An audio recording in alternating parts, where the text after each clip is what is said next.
Hey everyone, and welcome back to another video. And in this video, I'm going to show you how to see your past orders on the Target app. Now, this video is going to be particularly useful for individuals.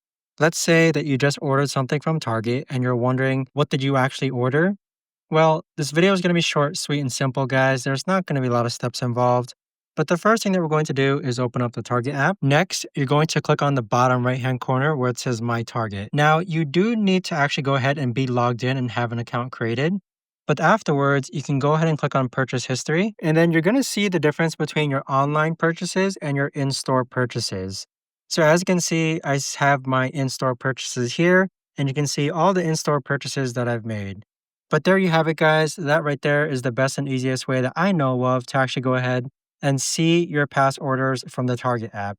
If you guys know of a better or easier way to actually do this, let me know in the comments down below. I would love to know. Thanks so much for watching, and I'll see you guys all in the next video.